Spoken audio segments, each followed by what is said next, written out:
Baik, Assalamualaikum warahmatullahi wabarakatuh. Alhamdulillahirrabbilalamin. Wassalatu wassalamu ala asyrafil anbiya'i wal mursalin wa ala alihi wa sahbihi ajma'in amma ba'du. Puji dan syukur marilah kita panjatkan kehadirat Allah Subhanahu wa taala yang mana pada hari ini kita diberinya nikmat sehat, nikmat waktu sehingga kita ketemu lagi dalam perkuliahan pendidikan agama Islam ini. Selawat beriring salam, marilah kita tetap sampaikan kepada junjungan kita Nabi besar Muhammadin SAW, Nabi yang membawa kita dari alam gelap yang masih memperjuangkan ilmu, memperjuangkan Islam. Nah, sekarang sampailah ke alam yang terang benderang, canggih ini. Marilah kita bersalawat kepada Nabi kita Muhammad SAW. Allahumma sholli ala sayyidina Muhammad wa ala ali sayyidina Muhammad. Mudah-mudahan dengan kita sering bersalawat, segala urusan kita dimudahkan dan juga kita mendapatkan syafaat dari Nabi kita Muhammad SAW. Dan kelak insya Allah kita bersama-sama di surganya Allah. Amin ya rabbal alamin. Masih seperti biasa bersama saya Endang Switri MPDI, dosen pendidikan agama Islam, FKIP Universitas Sriwijaya. Nah, kali ini kita akan membahas toharoh dengan subtema tayamum. Nah, sebelum kita lanjut, untuk mengambil berkahnya, apa salahnya ya kita buka? Mari kita buka dengan membaca Basmalah, Bismillahirrahmanirrahim.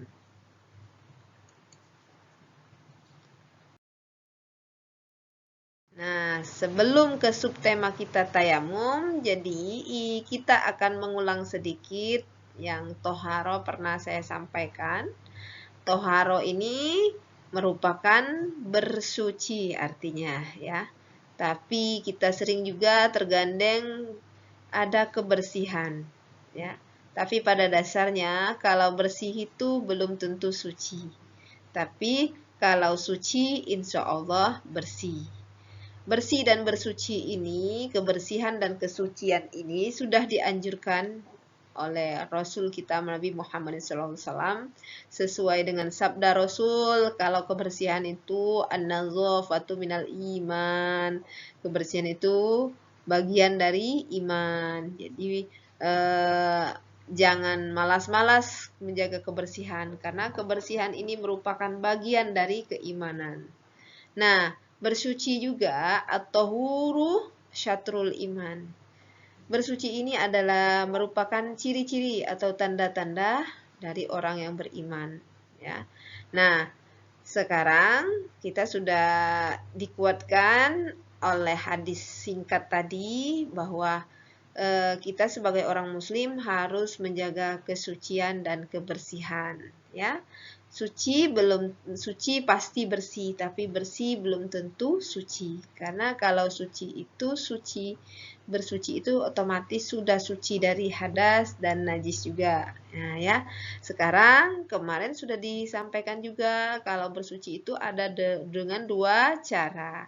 Ada dengan wudhu, ada dengan mandi. Kalau mau sholat, maka kita dengan wudhu.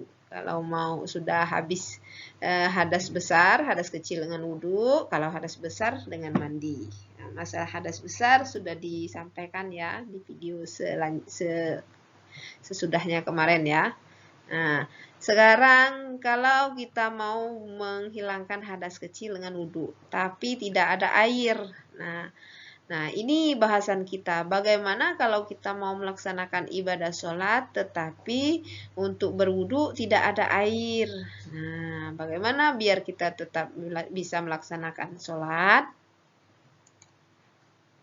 Nah, ini dia. Tidak ada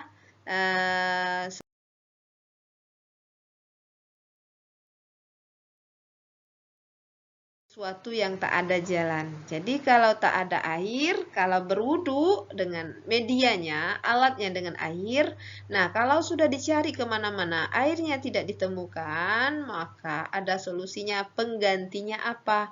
Ini dia, tayamum. Nah, tayamum ini merupakan ganti dari wudhu. Medianya adalah debu, ya. Tapi sama dengan air juga ya, harus ada syarat, ada ketentuannya. Kalau air sudah tercampur dengan kotoran, otomatis tidak bisa digunakan. Sama juga dengan debu. Nah, tapi kita bisa melaksanakan tayamum ini ada sebab-sebabnya ya. Ada apa, kenapa kita melaksanakan tayamum. Nah, ini saya menuliskan dua sebab. Pertama karena uzur. Uzur itu halangan. Ya, halangan karena apa? Sakit. Ya, tidak boleh kena air. Jadi kalau memang dia tak boleh atau tidak boleh kena air karena alasan sakit, maka diperbolehkan untuk tayamum. Namun dia boleh kena air, sakit, boleh kena air, tak boleh tayamum. Yaitu dibolehkan tayamum itu sakit memang tidak boleh kena air, misalnya kena koreng yang diobati di rumah sakit, dirawat, tak boleh kena air.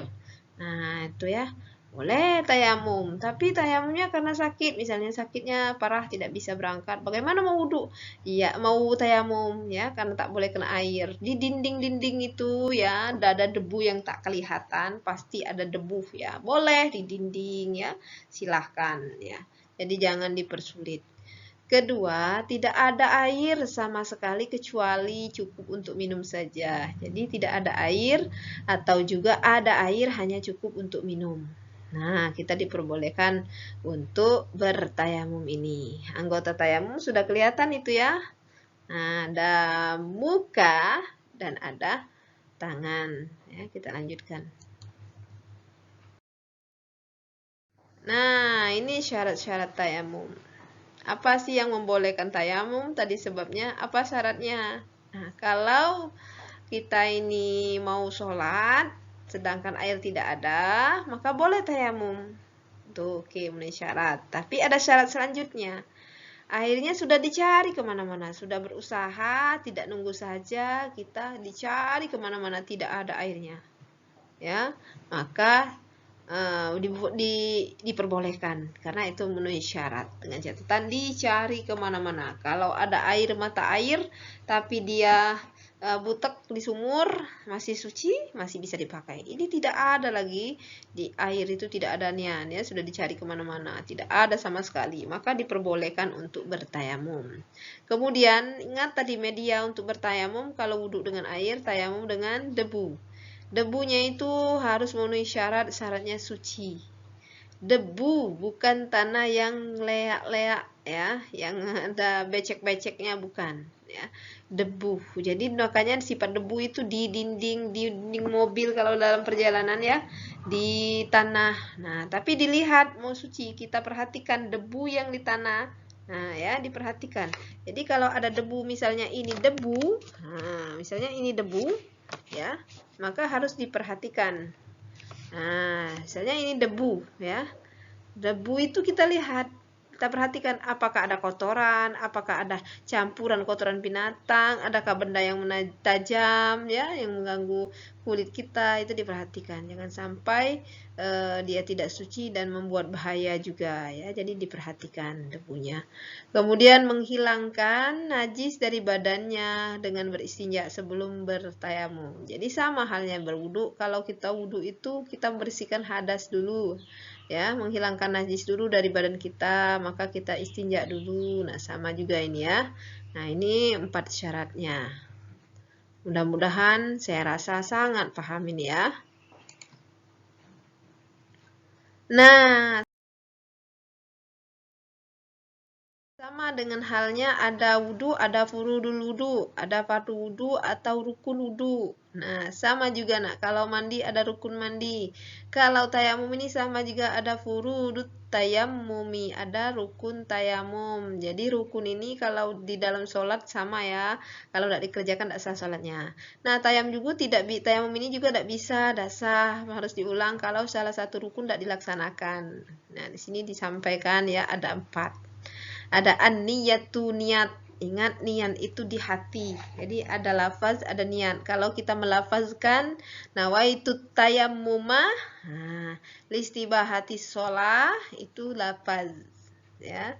Tapi niat tetap dipasang di hati, ya.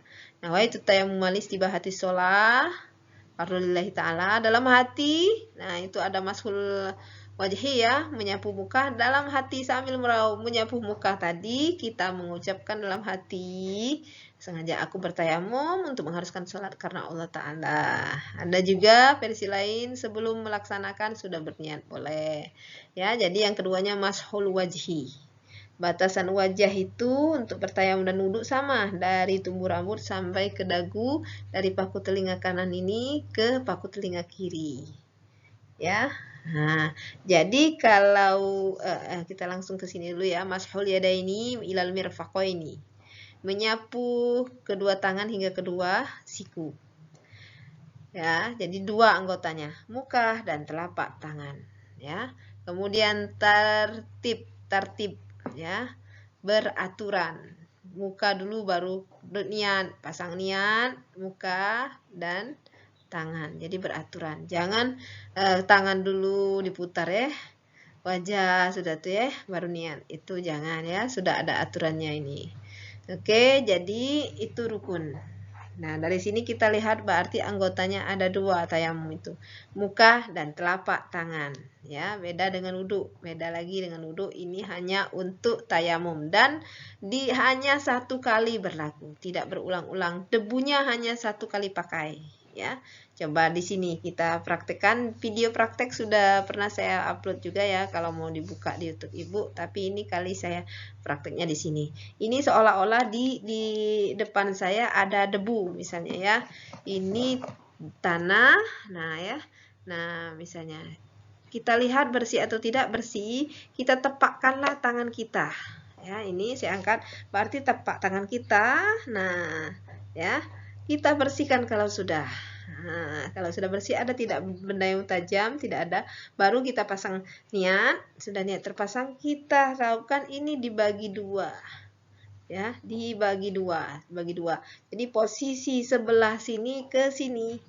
Nah, ya. Nah. Sebelah sini belum terpakai. Sebelah sini akan kita tarikan ke atas. Ya, jadi seperti ini. Seperti ini. Seperti ini. Nah, insya Allah, alhamdulillah itu sudah tersentuh. Ingat satu kali. Jadi perhatikan belajar berlatih nak ya. Video yang pernah saya upload boleh dibuka itu nak ya. Nah ini ya. Jadi dibagi dua ya. Seret. Nah itu untuk menyapu muka. Hanya satu kali. Sudah niat, sudah muka ya.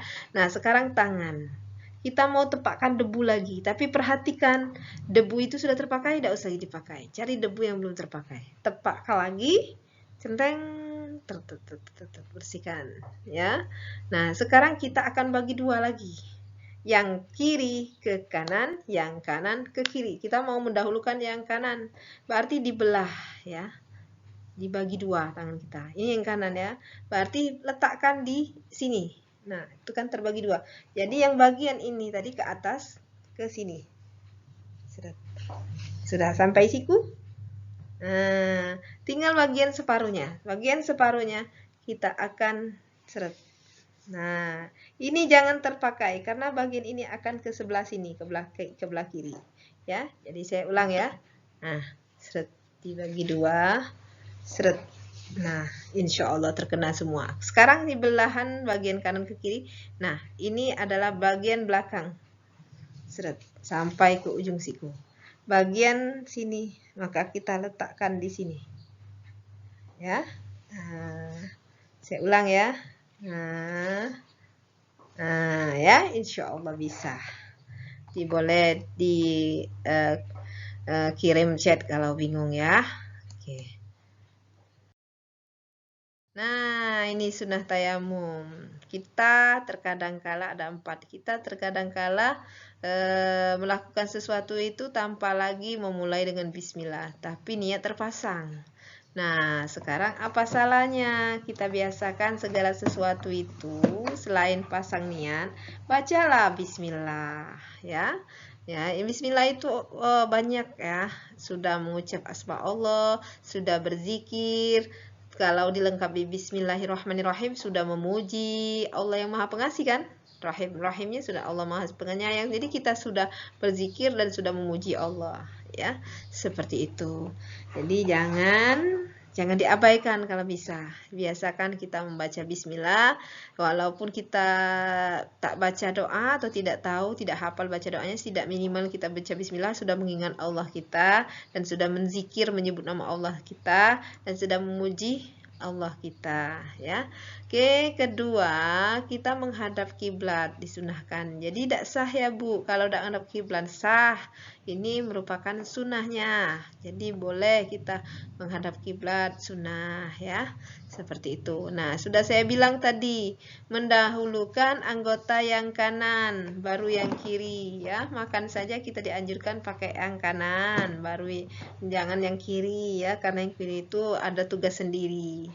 Ya, kemudian mengerjakan ini semua dengan berturut-turut, ya. Tadi juga di rukun sudah dianjurkan harus beraturan. Nah, di sunnah ini juga harus beraturan berturut-turut, ya.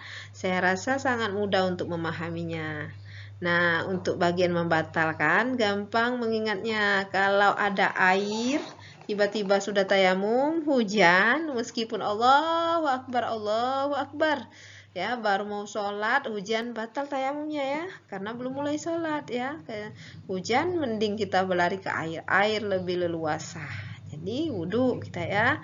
Nah, terus segala sesuatu yang membatalkan wudhu, kentut, buang air kecil, buang air besar itu, ya, menyentuh tersentuh laki-laki dan perempuan, kalau Syafi'i itu membatalkan. Sama juga dengan berlaku juga untuk di tayamum ini.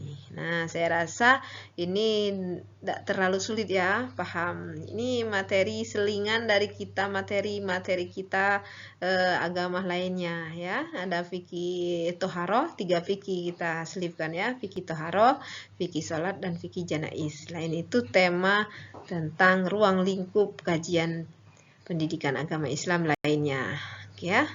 Nah, baik penanaman iman juga yang lainnya sudah paham semua, sudah Ibu sampaikan. Nah, sampai di sini kiranya, ya, tidak ada yang sulit. Insya Allah saya rasa sangat mudah itu, ya. Kalau masih bingung boleh nanti di chat Ibu, ya. Jangan malas-malas, saya terima terbuka. Ya, intahah ini selesai. Semoga bermanfaat, ya. Ini refreshing kita, ya. Nah, semoga bermanfaat, syukron. Semoga juga apa yang kita lakukan ini, terima kasih, thank you, syukron ya Allah. Mudah-mudahan apa yang kita lakukan bersama-sama, belajar bersama, jadi ladang pahala dan dicatat oleh malaikat kita, ya. Amin ya robbal alamin.